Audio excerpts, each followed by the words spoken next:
Wabil isnadil ladzi yattasilu ilal musannif rahimahumullahu ta'ala wa nafa'ana bi ulumihim wa anwarihim wa asrarihim wa nafahatihim fid dharain amin.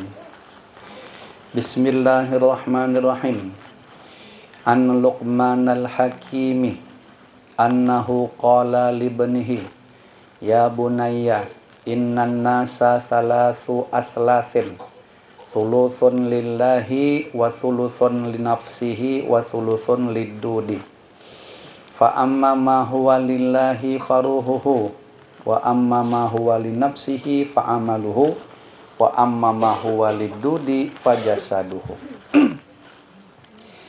Luqmanul Hakim radhiyallahu anhu berkata kepada anaknya. Apa kata Luqman?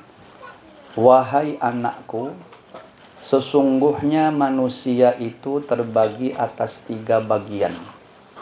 Sepertiga untuk Allah, sepertiga untuk dirinya sendiri, dan sepertiga lagi untuk ulat atau belatung atau cacing dan sejenisnya. Nah, lalu beliau menjelaskan apa yang dimaksud sepertiga untuk Allah, untuk dirinya sendiri, dan untuk belatung atau ulat tadi. Untuk Allah akan kembali kepada Allah adalah ruhnya. Nah, kan di tubuh kita ini ada ruh. Nah, nanti ruh itu dari Allah, dia pun akan kembali juga kepada Allah Ta'ala baliknya.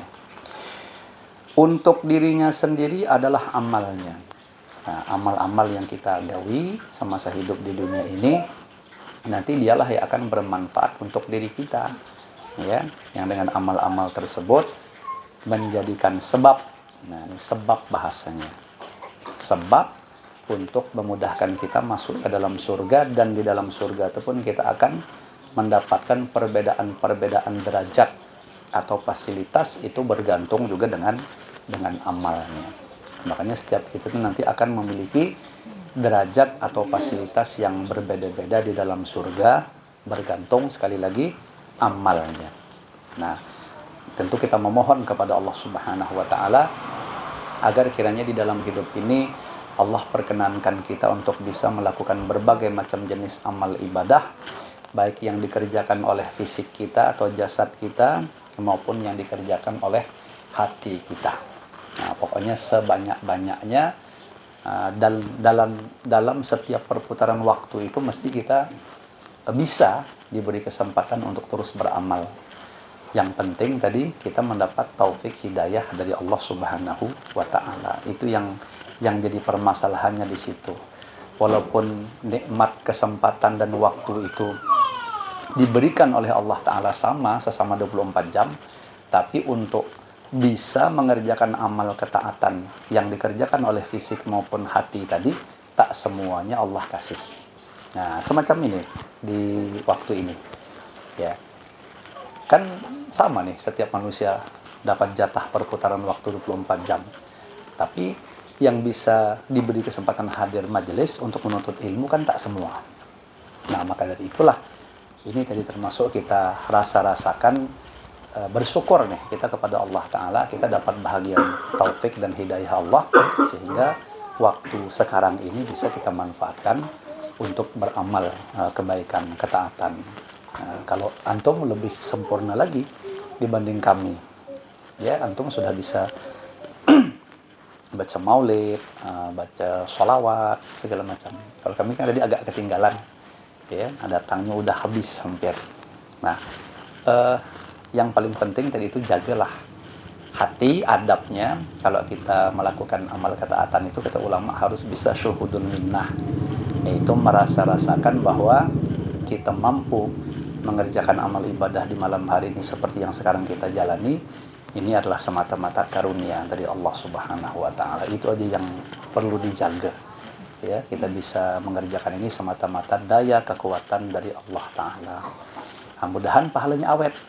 Ya, nah, karena bisa jadi satu amal ibadah itu sudah bagus, sudah tersimpan dengan baik dalam buku catatan amal, namun karena ada penyakit-penyakit yang ada di dalam hati, ternyata pahalanya digugurkan, ya, tergugur pahalanya, jadi seakan-akan menjadi terkesan kayak sia-sia. Jadi itu yang perlu kita waspadai.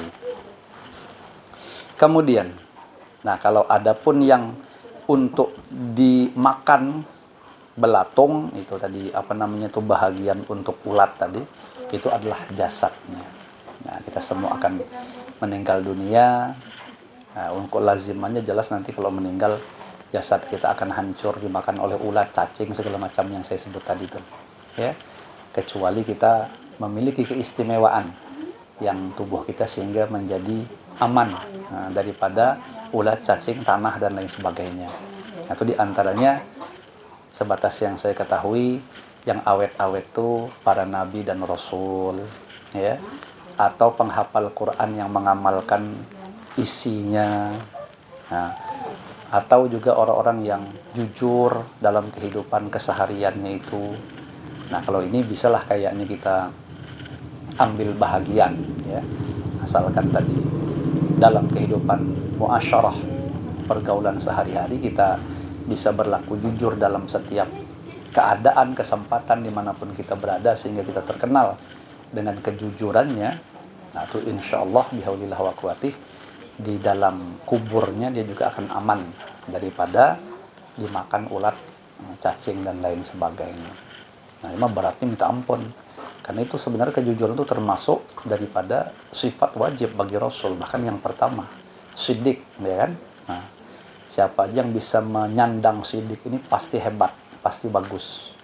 Pedagang tuh, at-tajirus shadiq yusharu yaumal qiyamah ma'asyuhada'i, kalau tidak salah nih ya, ma'asyuhada'i, lupa pula saya.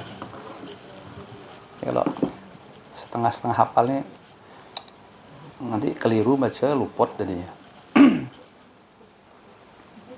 Mohon maaf ya, pending sebentar. Saya penasaran kalau tak dapat gitu tuh.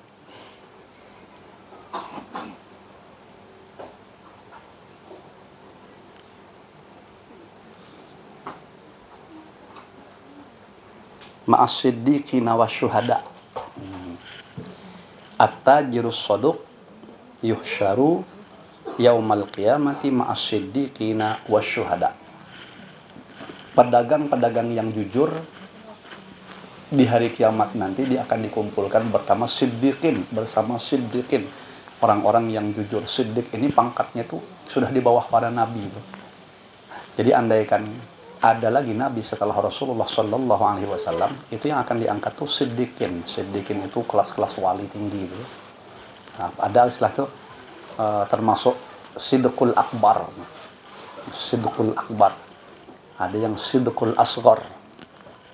Nah, bersama mereka tuh para pedagang tuh nanti sama syuhada, orang-orang yang mati syahid. Jadi walaupun kita bukan wali ganal istilahnya begitu, walaupun kita bukan orang yang mati syahid berperang membela agama, kita cuma menjadi pedagang aja tapi yang jujur. Nah, itu dikumpulkan bersama mereka dan di alam kuburnya aman daripada dimakan sama ulat sama cacing tadi. Nah, pedagang jujur itu termasuk pendakwah itu. Kita kalau menjadi pedagang yang jujur, kita mendakwahkan syariatnya Rasulullah Shallallahu Alaihi Wasallam.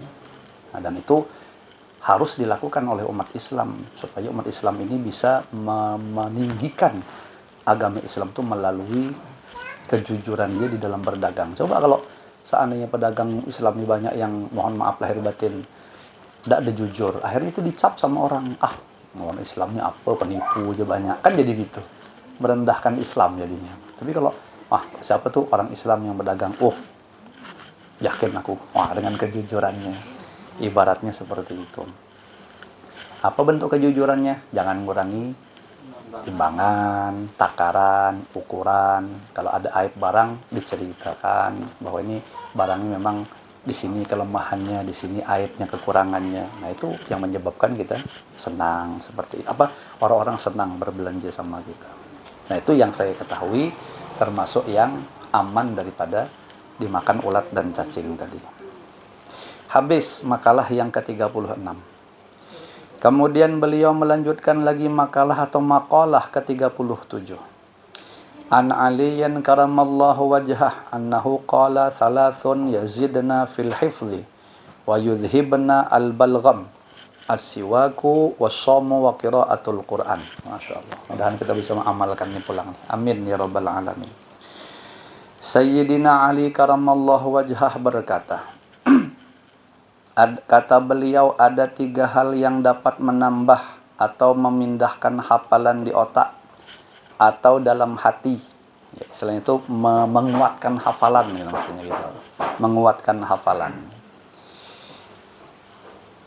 Yaitu bersugi atau bersiwak.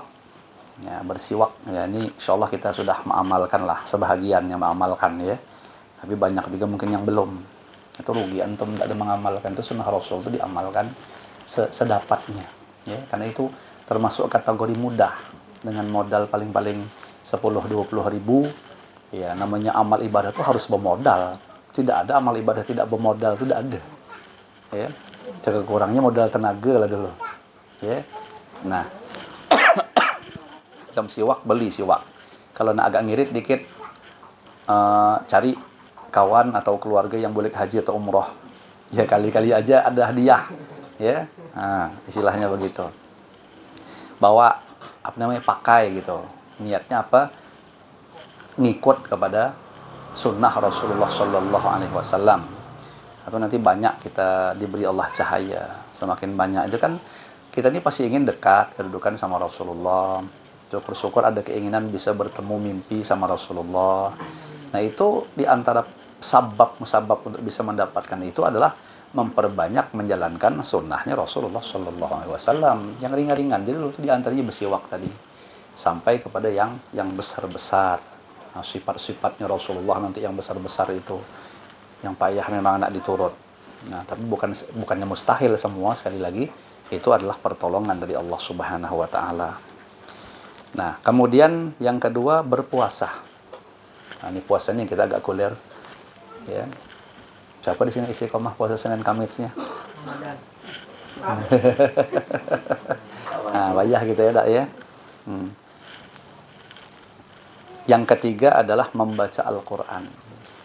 Nah, kalau berpuasa ini kayak anggaplah kita puasa Senin Kamis, walaupun ya bukannya tidak ada sama sekali, pernah tapi jarang juga istilahnya dak.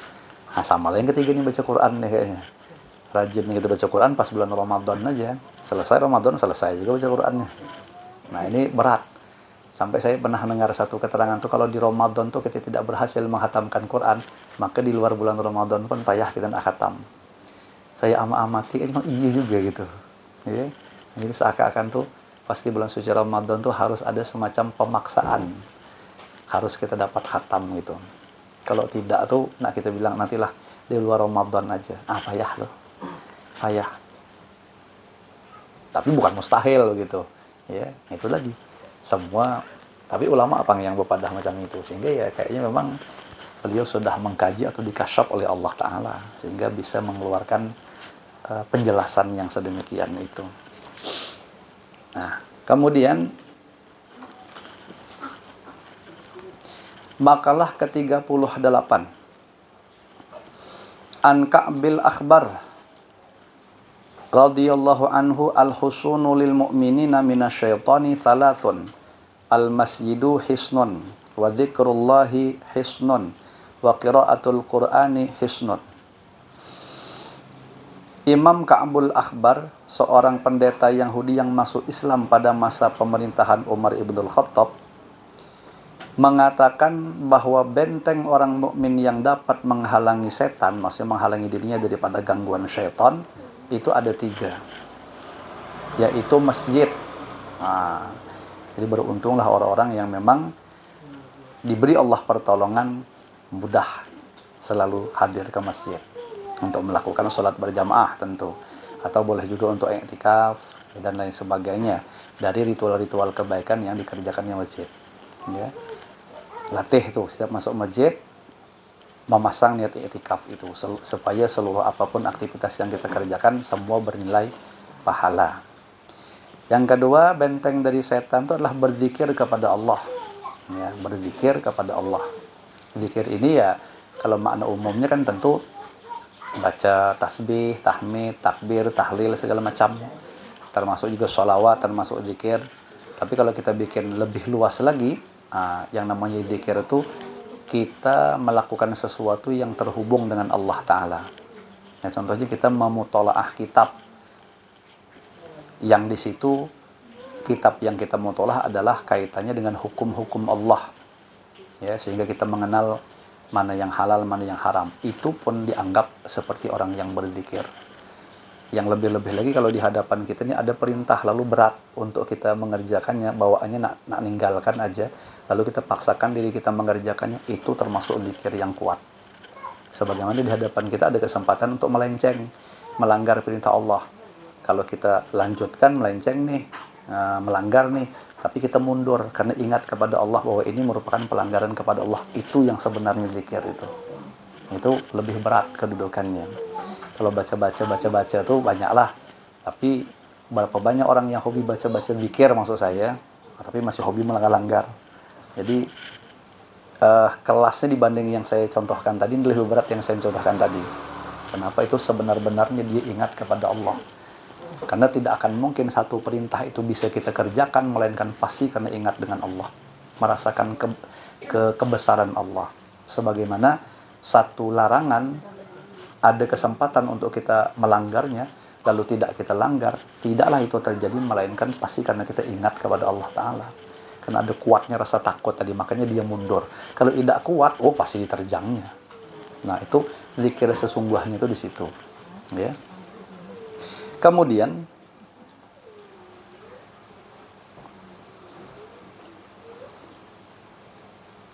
catatan, masjid adalah tempat zikir manusia dan malaikat, sehingga setan tidak mau masuk untuk menggoda. Memang di masjid itu zikir kita agak terasa lebih nyaman dibanding kita di rumah, ya. Coba dirasa-rasakan. Zikir adalah perisai, terutama ayat kursi. Nah, ini dibiasakan juga nih. Kalau bisa setiap keluar dari rumah baca ayat kursi, ya. Sama yang doa tuh kalau sudah melangkahkan kaki kiri keluar, kan sunnahnya kita keluar rumah tuh melangkahkan kaki kiri. Beda sama masuk rumah melangkahkan kaki kanan. Nah, kalau keluar rumah sebelum kita keluar tuh baca ayat kursi sekali. Pas sudah melangkahkan kaki kiri tadi baca bismillahi amantu billah tawakkaltu 'alallah la haula wala quwata illa billah. Itu Al Habib Umar ngajarkan seperti itu. Kalau yang lazimnya biasa tidak ada pakai kata-kata amantu billah. Langsung bismillahi tawakkaltu 'alallah la haula wala quwata illa billah. Itulah ulama kita mengajarkan itu bebas aja. Artinya ada beberapa versi yang mungkin bisa jadi ada perbedaan.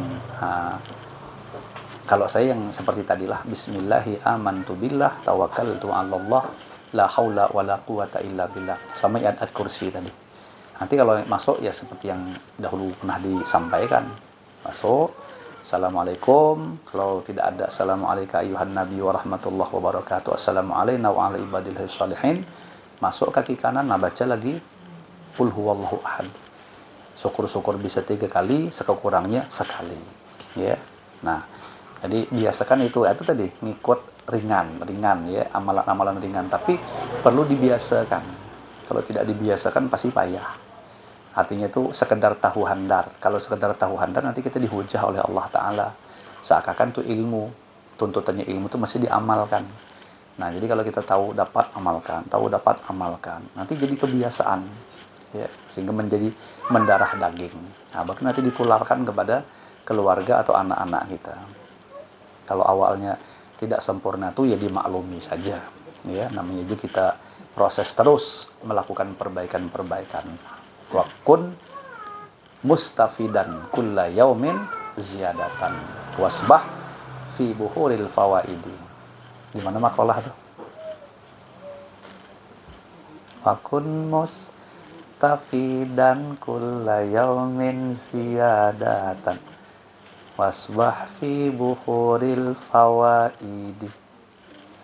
Kita ingat lagi ya, padahal sudah belajar, kitabnya khatam gitu. Kitab Ta'alimul Muta'alim, ya.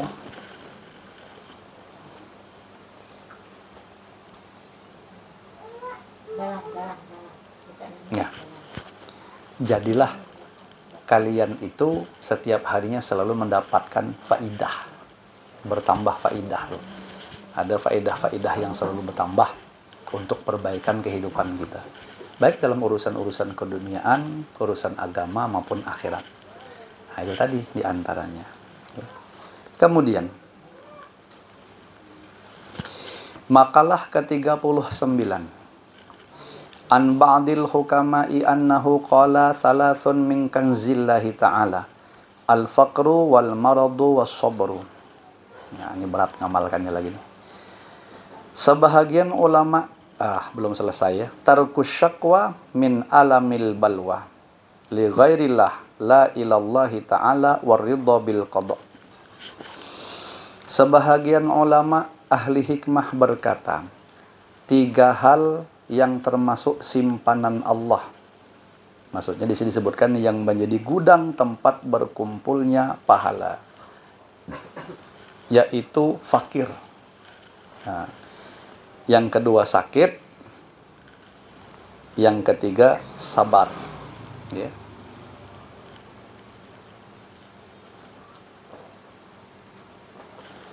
Jadi kalau fakir itu kan cenderung kita tidak suka. Siapa yang mau fakir di sini? Makanya tadi dikatakan umumnya kita tidak suka. Padahal kefakiran itu menjadi tabungan kita.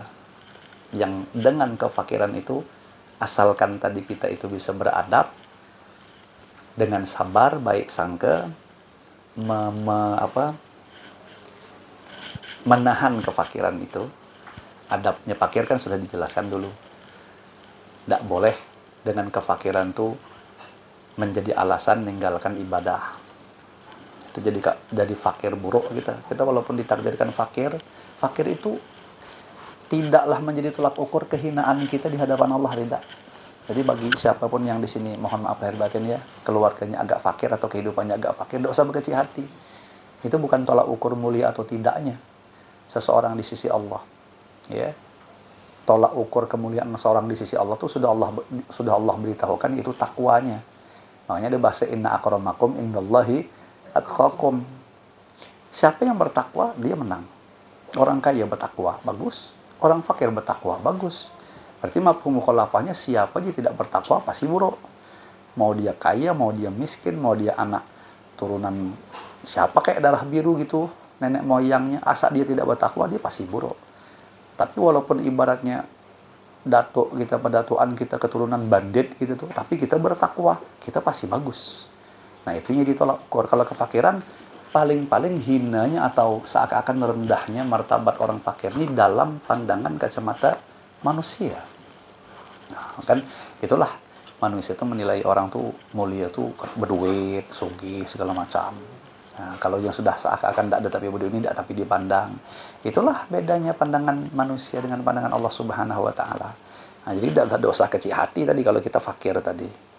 Nah, kalau kita fakir, kita bisa bersabar, ibadah tetap dijaga, tidak ada bahasa tamak, tidak ada syakwa, mengadu-ngadu gitu, berkeluh kesah kepada orang atas kefakiran kita.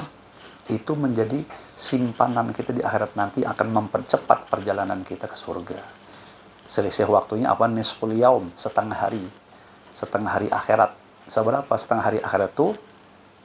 Khamsu mi'ati am, ya, 500 tahun jaraknya itu, setengah harinya. Jadi kalau kita fakir, kita di akhirat masuk surga berdahulu. Orang sugih itu masih dihisap. Kita sudah bersenang-senang di dalam surga. 500 tahun jaraknya, setengah hari tadi itu di akhirat. Nah, inilah menguatkan kita supaya jangan sekali lagi buruk sangka kepada Allah Ta'ala kalau takdirnya kita fakir. Nah, itu memang sudah jatah ya. Jangan kita kait-kaitkan kefakiran itu karena kulernya kita bekerja. Tidak. Seraja-rajanya orang bekerja, kalau memang takdir dia fakir, dia pasti akan jadi orang fakir. Sebagaimana sekulir-kulernya dia bekerja, kalau memang takdir jadi orang sugih, dia pasti jadi orang sugih. Jadi jangan kita mencela atau meniwas orang, kau tuh susah hidup, kuler pang begawi. Udah ada urusannya itu. Lah banyak aja orang rajin begawi tetaplah. Udah tapi berduit juga. Berapa banyak bubuhan gitu yang begawi dari pagi sampai ke sore, nyambung lagi sampai tengah malam. Nyatanya segitulah dia. Nah, seakan-akan gitu. Nah, sama dengan ibadah. Kau tuh pangkulir ibadah, makanya susah hidup. Susah hidup ini maksudnya tidak tapi berduit. Oh, orang kafir tuh tidak tahu ibadah, dia sugih. Nah, kita akan mudah membantah itu. Ya. Dan pasti kita pun akan menemukan contoh orang yang rajin beribadah, tapi tetaplah dia susah juga hidupnya. Dalam segi keuangan gitu. Banyak orang-orang yang rajin beribadah. Kalau gitu apa bedanya?